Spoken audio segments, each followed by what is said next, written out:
Hello friends, welcome back to my channel. అందరు ఎలా ఉన్నారు? అందరు బాగుండాలని మనస్ఫూర్తిగా కోరుకుంటున్నాను. ఇవాళ వచ్చేసి జ్యూసీ చికెన్ చేయబోతున్నాను అనమాట. నోట్లో వేసుకోగానే కరిగిపోతుంది అనమాట. అంత జ్యూసీగా ఉంటుంది. ఎప్పుడు ఒకేలాగా కాకుండా ఇలా ట్రై చేయండి, ఖచ్చితంగా అందరికీ నచ్చుతుంది. ముందుగా చికెన్ తీసుకొని శుభ్రంగా కడుక్కోవాలి. అన్ని బోన్లెస్ తీసుకోవాలి. అందులోకి పసుపు 1 స్పూను, ధనియాల పొడి 1 స్పూను, ఉప్పు టేస్ట్కి తగినంత, కారం రుచికి తగినంత, ఎక్కువ స్పైస్ కావాలనుకుంటే ఎక్కువ వేసుకోవచ్చు. నెక్స్ట్ 1 స్పూన్ మైదా పిండి వేసుకోవాలి. మైదా పిండి వేసుకున్న తర్వాత అల్లం పేస్ట్ వేసుకోవాలి. తర్వాత చికెన్ మసాలా 1 స్పూన్ దాకా పడుతుంది. అండ్ గరం మసాలా 1 స్పూన్ దాకా పడుతుంది. అండ్ నెక్స్ట్ వచ్చేసి కార్న్ఫ్లోర్ వేసుకుంటున్నాం. ఇప్పుడు ఫస్ట్ మైదా పిండి, ఇప్పుడు కార్న్ఫ్లోర్ 1 స్పూన్ వేసుకొని ఒక ఎగ్ పగలగొట్టుకొని నీట్గా మనము మ్యారినేట్ చేసుకోవాలన్నమాట. తర్వాత ఒక 1.5 స్పూన్ దాకా చిల్లీ సాస్ వేసుకోవాలి. చిల్లీ సాస్ వేసుకుంటే ఫుల్ టేస్ట్ మస్తు వస్తుంది అనమాట. ఒకసారి ట్రై చేసి చూడండి, ఖచ్చితంగా నచ్చుతుంది ఈ రెసిపీ. తీసుకొని ఒక 10 to 15 మినిట్స్ మనం మ్యారినేట్ చేసి పక్కన పెట్టేసుకోవాలన్నమాట ఈ చికెన్ని. నెక్స్ట్ ఒక కడాయి తీసుకొని షాలో ఫ్రైకి తగినంత ఆయిల్ వేసుకోవాలి. డీప్ ఫ్రైకి కాదు, షాలో ఫ్రైకి సరిపోతుంది.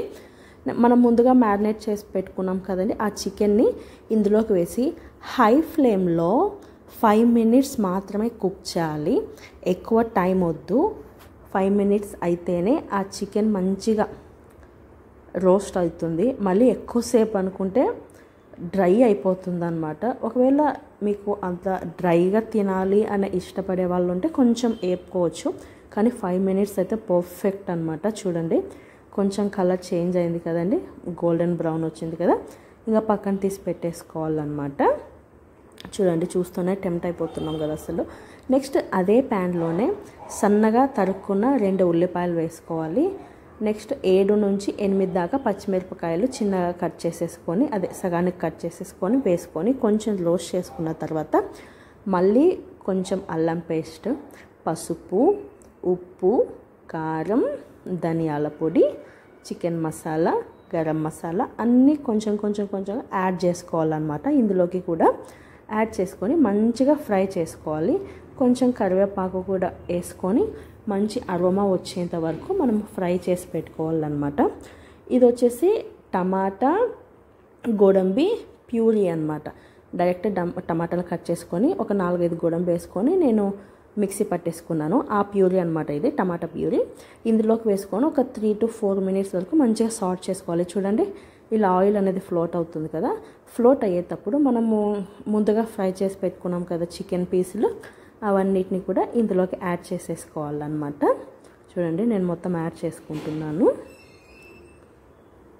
యాడ్ చేసుకున్న తర్వాత నీట్గా కలుపుకోవాలి. పైనుంచి కింద నుంచి పైకి, పైనుంచి కిందకి నీట్గా ముక్కకి ఆ మసాలా పట్టేలాగా మొత్తం మనము కలుపుకోవాలన్నమాట.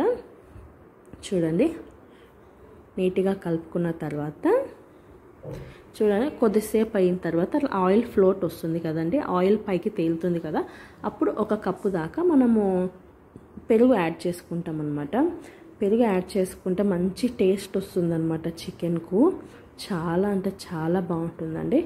ఒక 2-3 మినిట్స్ మంచిగా మనం కలుపుకునేసరికి అది మంచిగా ముక్కకి ఆ జ్యూస్ అనేది పట్టుకుంటుంది, ఆ పెరుగు ఫ్లేవర్ పట్టుకుంటుంది, అన్నీ పట్టుకుంటుంది. చూడండి, ఒక 5 మినిట్స్ మనం మూత పెట్టుకొని తీయడం వల్ల ఎంత బాగుందో అసలు. అయిపోయిందనమాట. చివరిగా కొత్తిమీరతో గార్నిష్ చేసేసుకుంటే మనకు జ్యూసీ చికెన్ రెడీ. ఈ వీడియో నచ్చినట్లయితే లైక్ చేసి, షేర్ చేసి, కామెంట్ చేయండి. మన ఛానల్ని తప్పకుండా